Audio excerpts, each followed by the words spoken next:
These two guys survived the David Kahn era of Timberwolves basketball and live to tell about it. It's Flagrant Howls with Phil Mackey and Kyle Theige. Well, you were actually petitioning for us to change that intro to surviving the Tim Connolly era of Timberwolves basketball. Calling for his head. I'd love to see what that guy's thinking right now. 20 games into the season, but it's early, still kind of, maybe not. But this is the 20 game mark is the one that. And by the way, hello. I'm Phil. That is Kyle. Sans mustache today. Yeah, I mean, I said I would keep it for the Vikings, and then they got pummeled a couple Sundays ago, but then the Wolves were winning. I was like, well, I'll keep this going until the Wolves do something dumb. And then Charlotte happened, and I was like, well, maybe I'll keep it until the Twins sign Carlos Correa, and then that didn't happen. So it's just like, all right, I have nothing to look forward to, so I'm clean. Welcome into Flagrant Howls, your Timberwolves lifestyle podcast, where we just want the Wolves to win 50 games. One game this week. Can you just win another game, actually? That'd be great. So we'll get into a few of the interesting quotes off of last night's debacle against the Warriors, or yesterday afternoon's debacle. And an interesting comparison or contrast, I guess, to one of the franchises that does have their bleep buttoned up on a regular basis. But we did kind of circle the 20 game mark before the season. Like, let's give it 20 games. Let's see what this thing looks like after 20 games. Be patient. You know, the 2003-04 team needed 17 games to crawl over 500 at 9-8 or whatever it was. So all right, well, it's been 20 games. Are you ready to bail? Where are you at with this thing? Well, it's funny, right? We only recorded once last week because of Thanksgiving. And since then, the Wolves have had what I thought was maybe the best win in the Chris Finch era. I mean, the Indiana Pacers game seems like it was 14 years ago, but it was actually 5 days. That was the most complete beat down. I think they had like 74 points in the paint against Indiana's 38. They just shut them down. Jaden McDaniels was awesome defending Tyrese Halliburton. Best game I've seen in years. And then Friday, they had the worst game of the Chris Finch era, right? They just go into Charlotte, a game that we all were like, this is a trap game. Please, like, hey, this is the trap game. You're going to lose this. And they're like, no. Well, yeah, okay, we'll lose this. So then that was, and then the Golden State fiasco, which I don't know how much you want to talk about it. I know we're going to go into some quotes. It's not really being apologetic, but like that Friday loss was so bad and hurt so bad because I knew the Sunday game was just an L. They're just not on the Warriors level. This could open up a conversation then about like, well, shouldn't you be? You have all this talent on stuff. Yeah. But this is just not the Wolves are not a mature team. So that's why it's like the Friday loss hurts even more because you could have just punted on Sunday, which they did, and been 11-9. But yeah, now you're 10-10. You're an average 500 basketball team. Your average kind of in leagues, various statistics, you're like 15th, 16th in the league. So yeah, we said wait till 20 games. And at 20 games, they're still disappointing. I mean, if you had to give them a grade through the first quarter, they're probably like a C minus. I don't know if I'm going to give them a D because I don't know, again, they're 2 losses away from being the 2 seed. So, and I know we'll get into the playoff standings, but yeah, so far it's, we got to 20 games. We've seen some good things. Indiana was great. Charlotte was terrible. And now you're kind of looking at like, okay, this rest of November and December is like, this is it. This is pretty much figured out, or people are going to either get moved or lose their jobs or be on a hot seat come the first of 2023. Well, yeah, I keep deep sighing because this team, this whole season has just been a deep sigh. It's just, how would you describe the Timberwolves' first 20 games? And I would say, that's how I would describe it. And I actually think Chris Finch summed up the Wolves' identity through 20 games very well last night when he said, quote, "Our identity right now is super inconsistent, very Jekyll and Hyde. We're not as physical or as tough as I'd like us to be. That's something we have to try and find." And I don't expect them to just be perfect in the first 20 games, trying to mix in Rudy Gobert and all the pieces that they changed around. So I am still kind of, especially that Pacers win actually gave the Wolves more leeway for me because we kind of saw the peak, like, that wasn't just a depleted, bad Pacers team. That was a team on a multi-game win streak. Yep. You had a couple guys that were popping off in that game too. So you got their good punch.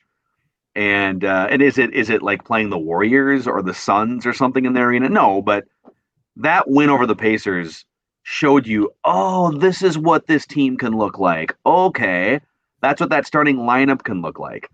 But then you get these games, these clunkers against Charlotte, where they're playing hero ball for 2 hours. It's low energy. Cat was missing threes. That's going to happen sometimes. Dumb, sloppy turnovers. I think this team has such a crazy wide range of what they're capable of on a nightly basis, and they need to tighten that up. But to Finch's point, I don't think they really know who they are. Like, they don't know what. I bring the Suns up all the time because in pretty much any Chris Paul team is like this. Late in a game, you know exactly what you're doing if you're the Suns. Chris Paul mid-range shots off curls at the elbow, Devin Booker doing Devin Booker things, and then everyone else knows their role. Like, the Warriors are the same way. They're going to run Steph Curry off screens, and Draymond's going to be point forward guy, and they just know who they are. And I feel like whether it's this iteration of the Wolves or pretty much any other Karl Anthony Towns team, that we've seen the last few years, they don't really know who they are. They find it some nights. But I guess my question to you is, what are the Wolves great at? What is their thing that they can hang their hat on? I mean, pissing us off. I don't you know what I mean? They have to find it. It should be like rebounding and shot blocking. That's why you got Rudy Gobert. You have 2 7-footers. Right. Why isn't it though? Why isn't it those things? I know it's because when you lose games, we talked about this before. I said November was Chris Finch month, and they're I think 6-7 so far in November, so not great. But I'm just gonna ride with Chris Finch until the end because if you know him, you can start to hear it a little bit in these like press conferences and stuff. Like he is about as mad as you or I are, right, or as disappointed. Yeah. I think he has a lot of. I don't want to say Phil Jackson, but he does have a lot of. He's a player's coach. He wants to let these guys kind of figure it out. And maybe that's like the next 20 games is that maybe Chris Finch just is like, I actually can't trust any of you guys because to what Phil just said, like, you guys don't have an identity. So I'm going to have to create one for you. Like he's given them a long leash and like, you just said it. If the Suns are in a late game execution, it's going to be or Chris Paul pick and roll. And if he's out, which he has been for a while, it's Devin Booker. And then everyone just kind of, cuts and spaces and all that stuff. Same with the Warriors team. Like yesterday, you saw it. Draymond Green was just jacked up and it was Curry and Clay running around all these screens. What are the Wolves like? What is their late game action? We know what it is. It's just ISO ball and it's terrible. And that's why you lose games. But yeah, it's Anthony Edwards taking 30 footers with a hand in his face, which works more often than it should, quite frankly. Yeah, but it goes back to, I know we're on week 42 now of leadership power rankings, but I'm at 10-10. Again, we can maybe get into the standings a little bit, but they are literally like 2 weird games away from being the 2 seed. And if you look at the NBA standings, like there's about 11 teams in the West now that it's going to be like 11 teams fighting for 10. So I'm still very much convinced the Wolves will be in the playoff picture. But their inability to have a hierarchy of like when things go wrong. I mean, this is kind of crazy, but Jaden McDaniels didn't play yesterday and they were abysmal. Jaden McDaniels might be like the most important player on this team because he's the only one that actually can guard on the perimeter 48 minutes in a game. Ant's not doing it. D'Lo's not doing it. Carl's not doing it. And he also brings like a level of like toughness a little bit. I know they were kind of comical plays, but like when he had that back and forth with Westbrook where like they threw the ball at each other like dodgeball. Yeah. At least he was like, hey, I give a damn. And like, you're not going to punk me. The Warriors, I mean, the first play of the game yesterday was Rudy Gobert losing the tip to Kevon Looney, who's 6'9", and then they ran a back pick and they threw a lob to Wiggins, who dunked on Gobert. Like that was set up. So this team just like, to your point, they don't have an identity. They don't really have a leader that when, again, I always use the earthquake example, like when it starts shaking, who is going to be like, okay, everyone surround me. I got this. And it's these trap games. It's these games at home. This team should never play at home again. I don't know if they're super spooked by the booing or whatever that we talked about last week, but luckily I think they have 15 games in December and 9 of them are on the road. Like maybe that's what they need is just get away from home because they tend to play a little better on the road, but it's embarrassing. It's frustrating. And yeah, 10-10 is okay, but it's not great. But if you're 20-20 after 40 games, that's going to be a pretty big disaster. Let's go to Gobert for a second. And there's also some great, interesting quotes that came out. Austin Rivers had a doozy. He's fantastic. And he's going to play more, especially with Jordan McLaughlin out and Jade McDaniels. Like there's rotation spots up for grabs, and they just need perimeter defense right now. But Rudy Gobert. So first of all, on the stat sheet, his blocks are way down this year. Yep. It's by far the lowest blocks per game of his NBA career. He's averaging a block and a half per game. For his career, he's basically down like a full block per game, which may not seem like that much, but it is. I mean, it's like an extra thing or two per game. When you watch him, it oftentimes feels like he's in the right spot, but just not making the play. How many times do you see him doing his Rudy Gobert thing near the rim, and a guard or a smaller forward will come in to his house, and you think, an intruder just came into Rudy Gobert's house in the paint, and now he's going to pay for it. And then the smaller forward or the guard will just go up for a mildly contested layup and get 2 points and go back the other way. It's like, why did he not alter or block that shot? It feels like, first of all, his blocks are down, but second of all, I would guess and venture to say if I had, and I think there's got to be somewhere like on NBA.com that tracks this, but I think his shot alterations are down as well.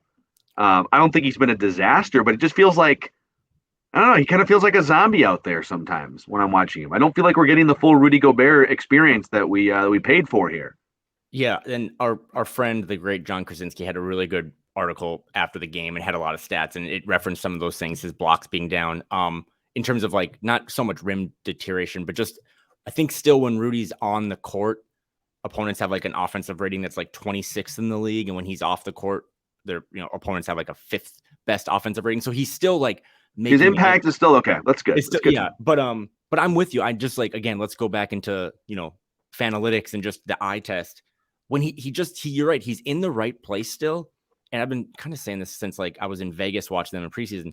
I don't know if he's physically just got a little something that he's not right, but he just doesn't go for like these all out blocks, like all out rim protection. And I don't know if that's because he's physically just not right there, or mentally he's like, well, if I jump and I try to block this, I'm going to give myself up to not be in position to get the rebound. And I know that no one else on my team is going to grab the rebound. So I don't know if he's overthinking it, but yeah, there's been a lot of times where it's just like, you've already rotated pretty well. Just jump, like just go swat that. So I don't know. Dude, this is like the Mike Miller, when they traded for Mike Miller 15 years ago. and Mike Miller just like didn't take open threes. You remember that? Like for the whole year, Mike Miller would just be wide open they literally traded for one of the best 3-point shooters in the league, and he just inexplicably stopped shooting threes. It's like, dude, you're here to shoot threes. What are you doing? And he would just like dribble into the paint and then turn the ball over or something. It's like, Rudy, you're here to do 3 things: block shots, grab rebounds, and I would say put back dunks is probably the other thing. Like just put back dunks, blocks, and rebounds. And his chemistry with D'Lo, for the most part, has been a lot better. The pick and roll in the last 5 games has looked night and day compared to the first 15 games. But there were a couple moments in that Warriors game that were pretty viral in terms of Rudy catching the ball, like kind of putting his hands out there, like throw me the ball. Well, maybe I can figure this out. Having no idea what to do. There's that image online where it's like Draymond Green is looking down at Rudy Gobert, who is on the ground, and he is laughing at him. Like, that's tough, man. That's like the Karl-Anthony Towns trying to back down DeMarcus Cousins meme. Rudy just, it's got to be simple for Rudy. It's got to be on the catch, one move. He had a move in the first half where he caught a pass from D'Lo, spun on Kevon Looney, and then finished. Like, that's good. But just throwing him the ball, Jim P told us this, throwing him the ball with his back to the basket and being like, hey, go get us a bucket is not something he's ever done, and it's not something he's ever going to do. So just throw that plan out the window. But yeah, it's extremely frustrating. He's just, and again, Chris Finch said it last night. I don't know if you have the exact quote, but they asked him, like, do you think this isn't working? I do. Way to read the quote here. Yeah. Okay. He says, I don't think the Cat Gobert thing is not working. I honestly don't. I think we get a lot of turnovers, maybe trying to throw the ball to him. I wouldn't say that's stubbornness. I think we're trying to make the right play, but I don't think it's not working. I don't think that's our issue. A lot of double negatives in there. He's basically saying, I'm not saying it's not working, but we're still working on things. And there are advanced numbers. There's a lot of defensive rating stuff. Like, again, I do think for the most part, rebounding still an issue. Turnover. I mean, actually, I only had 14 turnovers against the Warriors.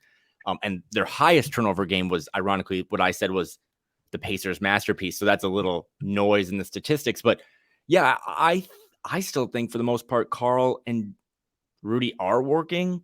Mm-hmm. But it's just, again, like when they lose Jaden and you already know that you're not going to get, D'Lo had that one defensive moment in Indiana where it's like, wow, that's awesome. Like maybe you should do this more often. Nah, he's not going to do it.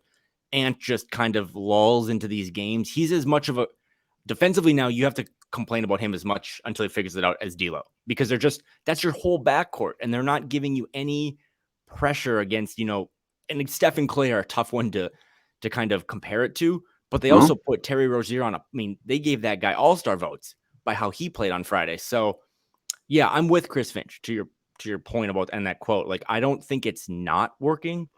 And I've seen it make better and better strides, but the guard play and just kind of everything around him and their inability to make shots, like Carl 1 for 11 against the Hornets. I had said this on Dane's pod on Saturday, but that was his 12th time taking 11 or more threes. In his first 11 games, he shot like 43% on 11 attempts. He shot 9% on Friday. So I'm okay. I mean, that loss sucked, but I'll go to regression a little bit and be like, let that dude shoot threes, because that's kind of his game. And maybe that'll stretch the floor a little bit more for Ant. But yeah, I'm with Finch. I think it is working a little more than people want to give it credit to, but there's so many other things that this team is not doing consistently that it just kind of covers up what maybe is a positive. Yeah, and maybe this is a good segue into Austin Rivers' quote last night. Mm-hmm. And this state of the Timberwolves quote from Austin Rivers, presented by our friends at Federated Mutual Insurance Company. Maybe you're looking to evaluate the state of your business. Maybe there are some choppy waters on the horizon, or maybe you just need a better guiding hand to help you maximize the success of your business. Well, Federated is an official partner of the Minnesota Timberwolves. They've been around for over 100 years, based in Owatonna, Minnesota. And you can find out more information about how they can help your business at federatedinsurance.com, where it's our business to protect yours. So here, this is from our guy, Dane Moore. And he said, here's Austin Rivers' answer tonight when asked about how the Wolves can add more physicality to their identity. Dane adds as his own thought here, it does sound like Austin Rivers will be in the rotation now more consistently due to injuries and the need for perimeter defense and physicality. Here's the quote from Austin Rivers. Lead by example, pick up full court. I've got to start talking more, leading more, demanding effort, getting on guys.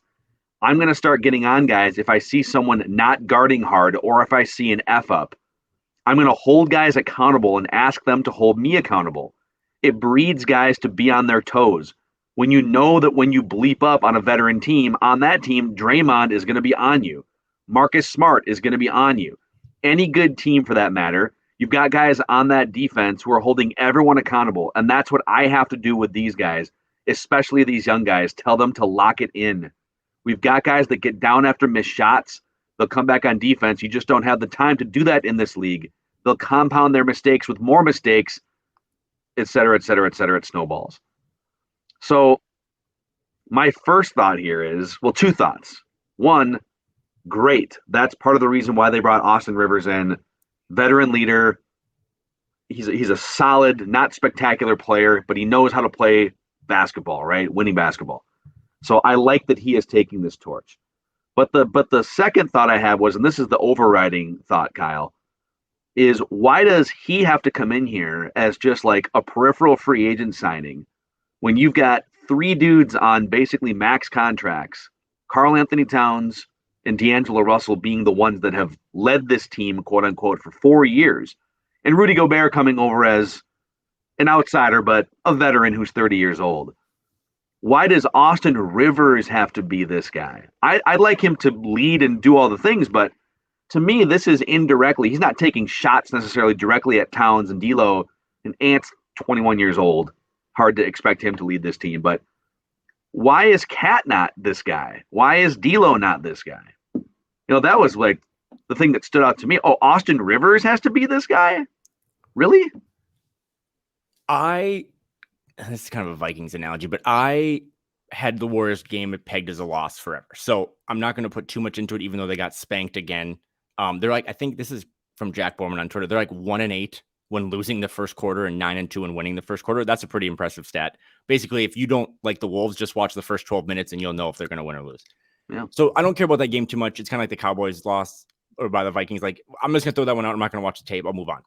But I thought the quotes after the game were really telling. So I'm glad that you brought that one up because it kind of leans into our niche about leadership and power rankings and all that stuff. And I know that Austin Rivers has wanted to say this for weeks. But as I said, you can't really lead if you're not playing. The Udonis Haslem thing is different. He doesn't play, but he has built so much up with that being on one team that he can be like, yeah, dude, I've been here for 20 years. Austin Rivers has been here for, 18 weeks. But now that he's part of the rotation, like Dane said, he feels a little more like I can speak. And it's what he said is so spot on. And what he said is so refreshing that it does give me hope. And simultaneously, it's like, okay, so now Austin Rivers said it. And then Pat Bev said it this summer about this team not having the toughness or the leadership. And then Jimmy Butler said it. And then other guys have said it, right? Like these people keep coming through this franchise being like, hey, they've had a lot of talent. There's no doubt that they don't have the talent, but like they don't seem to have the people ready to take that charge, fall on the sword, like do the gritty stuff. So I thought it was really eye-opening. I thought Austin Rivers, and he is going to tell you how it is because he has been, we kind of joked, right? Like he's going to be this year's Pat Bev. Well, maybe not, but his track record, he's been on successful Clippers teams. He was on a successful Rockets team. He knows what it's like to win. He's been a top 10 pick. And I think it's really eye-opening. Again, he is now pretty much with Taurean Prince out for a couple of weeks. He is their toughness. He is, I think, Finch's guy with Jordan McLaughlin. I was like, I just trust you because I know you're going to play hard. Yeah. And yeah, there's nothing. I mean, did you think anything he said was wrong? Everything he said was perfectly right. Yep. And there's so many. This is the thing. Like, it's so hard with Towns, for instance, because on one hand, he's actually I think he's been doing some really good things on the court. I think his demeanor's been in check largely the last month or so. Mm-hmm. But he's not a culture setter guy. Mm-hmm. And even when he's like kind of going at his best, he's not Tim Duncan. He's not hold guys accountable. He'll go and he'll do the media thing after games, but he's not. That's why every year these veteran players come in, these Pat Beverleys and these Austin Rivers, and they look around the room and they're like, well, I know what a deep playoff team looks like. Mm-hmm. And this team ain't that, so I guess I'll have to kind of step up and fill that leadership void. Well, okay, if this team with Cat and D'Lo specifically lacks leadership, then I don't know how you can reach the heights that you're planning to reach with those guys in the positions that they're in. Mm-hmm. I'm also not advocating to just dump them both because I would actually look to dump D'Lo as soon as possible because even though he's had some good games more recently. I don't think you can have this many guys contributing to a bad basketball culture, making that much money and expect to dig out of it. At some point, you have to start extracting and replacing and tinkering. Mm-hmm. And D'Lo is going to be the sacrificial lamb well before Cat is for many different reasons. Right. Yeah, and people don't always want to hear this. I just do kind of ride with Carl because for the most part, and again, to your point, these last couple of weeks have been really good, productive, not a lot of, the straight voltage, not a lot of complaining. And I just think for the most part, he does exactly what you want from a franchise guy. He's in the community. He's doing a lot of stuff. And I don't necessarily think it's like the worst thing in the world to be like, maybe you're just, not the one. In turn, not you got to get rid of him. I think I'm very pro keeping him, but you're maybe just not a one on a championship team. Like you're elite 2 or whatever. But yeah, this team doesn't have that. I mean, John Morant, dude, shows up at arenas and it's personal. Like I have no idea what Madison Square Garden did to that man, but he showed up and just got a triple-double and beat the Knicks kind of by himself. It's primal, man. Like it's just, yeah, he's personally offended that the other team exists. And I mean, not that he actually does this, but it's almost like he would spit on you. Same with one of Carl's friends, Devin Booker. Like Devin Booker takes things he's not smiling when he plays. He takes it very personal. Even like out here, Damian Lillard's kind of the same way. No one has taken that baton yet. And I think Austin Rivers said it last night that there's just, if Jaden's your tough guy, well, he doesn't talk. And Ant is continuously now, again, there's a lot of negative D'Lo stuff we've talked about on here. We've talked about Carl, talked about Rudy. Ant is like the guy we hold up as the future. And I believe that in my heart, but also how many more times are you just not going to show up for the beginning of games? You can't be lumped into the same category. You can't be the 5th player on Bill Simmons' trade value list if you're just going to like coast multiple times through these games. You're the best. He was the best player, Anthony Edwards, talent-wise, in that Hornets game. And he just didn't make much of an impact, especially in that second half when it's like, okay, guys, we're blowing a lead. We need you. So yeah, until someone steps up and takes the mantle that is like, I play a lot, so I'm going to speak a lot and I'm going to fill that void. It's going to be Taurean Prince and Austin Rivers trying to give some kind of jolts to this team system. So I know this has been kind of down. Like I look at the schedule, I look at it coming up. I still see a lot. I think that 15 games in December, the next time you and I record, 15 games in December. Only 3 of those are against top 4 teams in the East or the West. They have a very good slate now of the Timberwolves are going to play the Timberwolves basically all of December. Teams that like the Dallas Mavericks that are trying to blow it up. All these teams that are going through the same stuff. Can you navigate these waters and kind of start to build a hierarchy? Kind of start to build, as we talked about at the beginning, like what are you known for? What is our thing? Because as through 20 games, the Timberwolves don't have a thing. They have no identity. They're just a blank palette. Yeah. Well, so many good segues here. You and I we were kind of texting about this when the Wolves played the Heat like a week ago whenever it was. I like this. And there was, I can't remember if it got brought up on the broadcast or if, you know what it was? I think I just texted you. Yeah, you just texted me the article. The Heat were just playing like backups and G League guys in that game, and were still fighting. They were just engaged, and it was feisty, and they were competitive, and they didn't have Jimmy Butler or Tyler Hero, and a couple other guys were hurt, and they just every year they just have these random dudes that kind of pop up like 2nd round picks or guys that weren't drafted, and they're just constantly like churning out. It feels like overachieving players and maybe even like going deeper in the playoffs than they should. So I Googled what is Heat culture. Because I was curious. I was curious, has anyone ever, people talk about Heat culture. Right. And I was curious, has anyone actually defined what Heat culture is? And if so, what can the Wolves learn from what the Heat have been building for under Pat Riley and Eric Spoelstra for 20 years or whatever it's been? And I found this Q&A with Udonis Haslem. Is he still, by the way, an active player technically? Because he was last year. Define active. Like he's a paid player, right? Yeah, he's not. I think he's on the 21st year with the team. He's on pretty much a veteran minimum. But yes, in terms of active, he wears a uniform on the bench. And he's kind of maybe an enforcer in a weird spot. But yeah, he's basically just a guy that gets paid to talk to his teammates for 48 minutes on the bench. He's the chairman of Heat culture, basically. Yeah, exactly. He's like the executive vice president of Heat culture. Correct. And he still has a uniform. Yep. But he never really plays. So the GQ author asks, what is Heat culture? As someone who's the architect of it, how would you explain what Heat culture is? And he says, it's a lifestyle, bro. You can't just tap in when the season starts and tap back out when it's over. That's how your ass gets hurt next year in training camp. You pretty much have to stay in shape year round. Heat culture is discipline, accountability, work ethic, and enjoying somebody else's success. So discipline, accountability, work ethic, and enjoying somebody else's success. Those are all great buzzwords that when you said them, really, truly, as a fan and as a diehard follower and covering this team, none of those words really made me think Minnesota Timberwolves. That was my question. So how would you apply the checklist of those 4 words to the Timberwolves? And what would you say is Wolves culture right now? What are some words to describe Wolves culture? To kind of spin it, it's like, what do you think teams think when they show up at shoot around in the morning and they're probably hungover or tired from playing video games, what do they think when they see on the schedule, okay, tonight we play Minnesota, whether it be in Target Center or on the road, or like, they're at their home. Like when the Nuggets are in town, it's like, okay, everything's going to revolve around Jokic. They're going to cut, they're going to move, they're going to space the floor.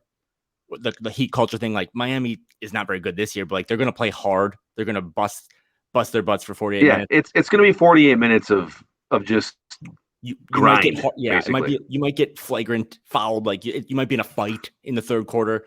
Or even out here, like with Portland, it's like, Dame's going to bring it when he's on the court, and everyone's going to try hard because that guy's giving it his all. I have no idea. And that's coming from someone who, as people know, is like pretty optimistic. I've always thought that in the back of my mind. It's like, what do people think when they see the Wolves on the roster or on the schedule? And I do think like some of the younger guys, you saw this in the Charlotte game. They have this kid named Book Knight, and he just took a couple heat checks from like the middle of North Carolina. Because he was just feeling himself. They look at him like, hey, you know what? We could probably get one tonight. Like, I bet you if we, almost like when they see the Wolves on the schedule, they get more motivated because we can get a win tonight. Like, we know that we can punch them in the face. And that's what was cool about the Pacers game. And you said this. The Pacers punched the Wolves in the face like 3 or 4 times in that game, and the Wolves punched right back. Pacers 8-0 run, Wolves 10-0 run. Like, that's what was like, oh, my God, they can do this. And then the Hornets punched them in the face, and they just laid right down in the third quarter and the fourth quarter. So, I don't know. I don't know what the I guess, glass half empty is like. I don't know, man. I don't think they have much of a brand, right?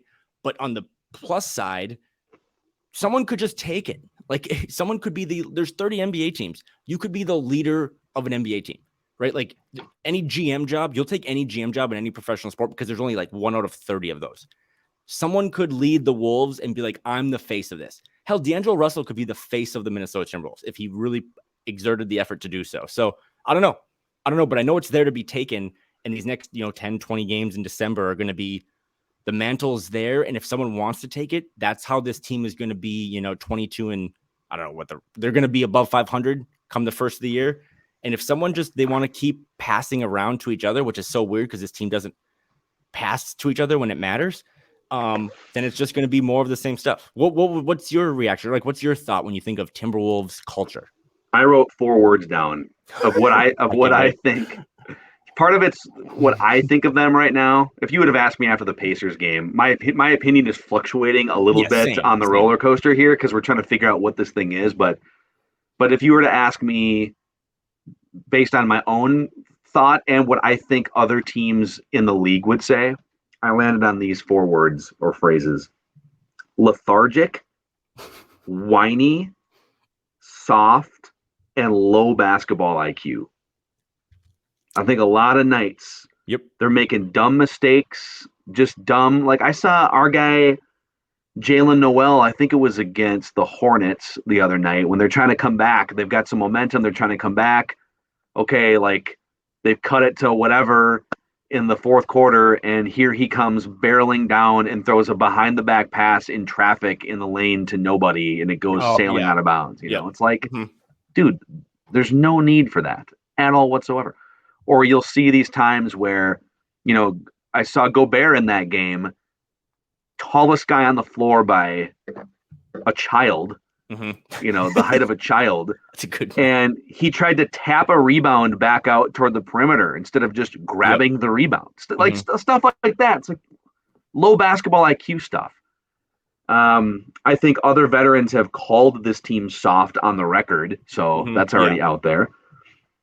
Austin Rivers basically, the word whiny kind of comes from what Austin Rivers said, which is we got a bunch of dudes that'll miss a shot and like be in their feelings for 3 seconds while the action goes the other way.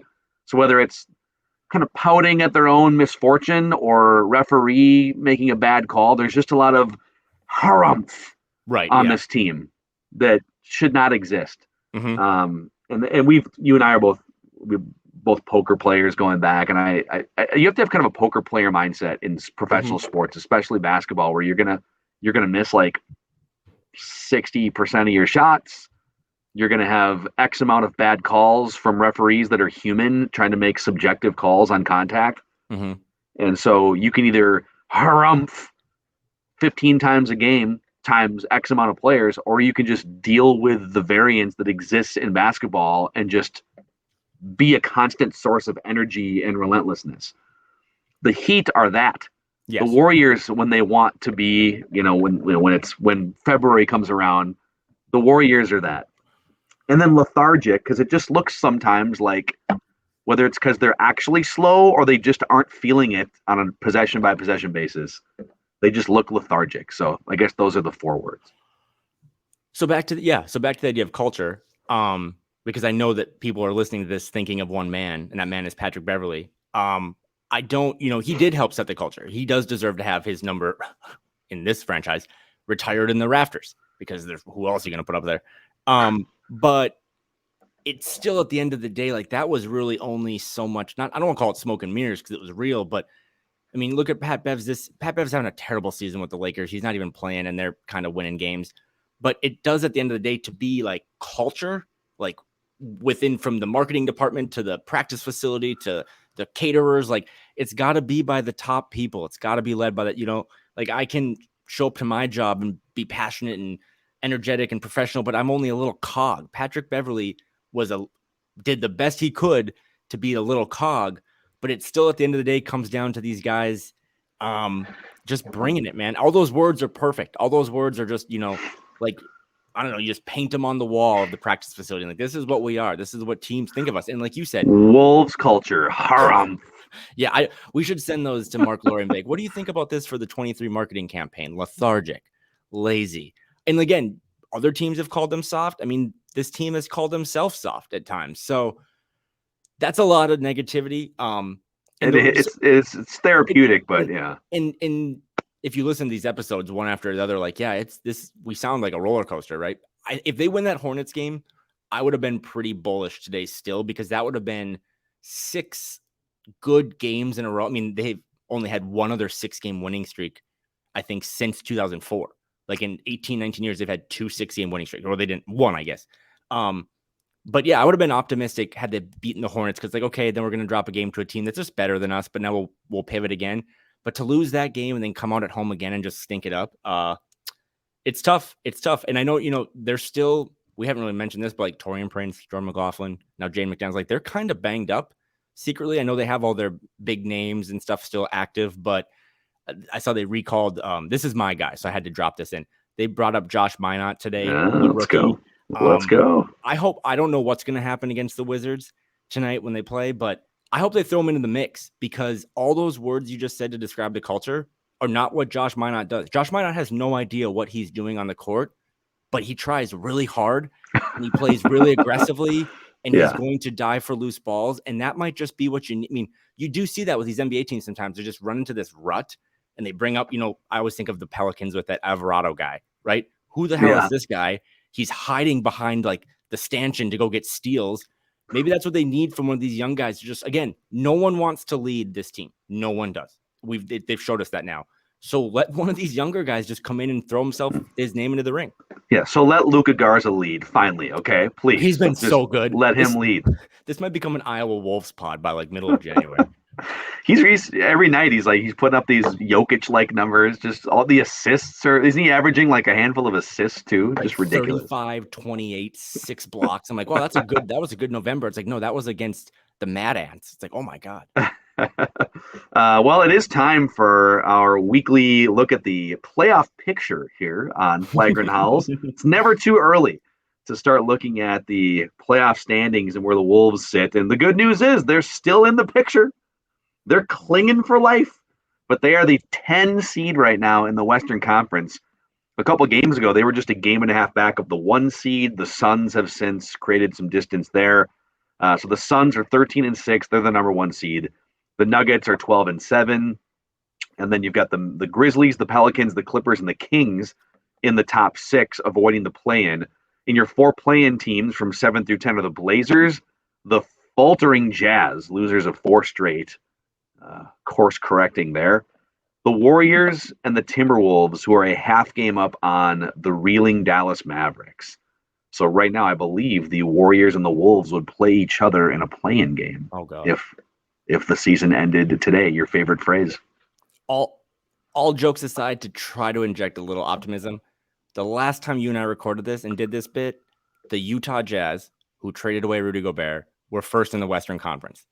They are now 8th. I mean, everyone's starting to write about this on a national level, like who wants to win the West. The West is so cluttered that if, again, yes, the Wolves are 10-10. Yes, we've just kind of berated them for 35 minutes. At 12-8, they're the 3 seed. So if you look at the schedule and you see, again, they just play the Timberwolves basically for the next 17 games, teams like the Timberwolves, there is an opportunity there to kind of be like, okay, flush the bad start away, flush some of the drama, flush Popeye's gate, flush all this stuff.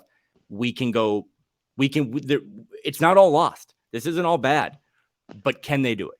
Do they want to do it? Do they have the people, the mentality to be like, okay, we can start fresh. We'll have a seance, and we'll just go out there and string some wins together. So yeah, 10th in the West, but again, only 2 games back of like the 3 seeds. So it's there, man, but who wants to take it? Yeah. All right. Well, that was therapeutic, and hopefully it was a helpful exercise. If you guys are interested in creating what you think are your 4 words for Timberwolves culture, send us those 4 words in either Twitter form at Kyle Theige or at Phil Mackey, or you can hit us up in the YouTube comment section. Click subscribe and Please spread the word about these Wolves therapy sessions. I can't wait to see the mentions when it's just, my mom doesn't even have Twitter, but she searches me and she'll look at stuff, and I can't wait till she's like, why are people sending you all these synonyms? It's like, don't worry about it. Just listen to the podcast. Send us your 4 words on how you would describe Timberwolves culture. So, all right, we'll see what happens here with the games this week against Washington tonight, I think you said. Yep. And we'll hit you guys back later this week with another episode of your favorite Timberwolves lifestyle podcast, Flagrant Howls.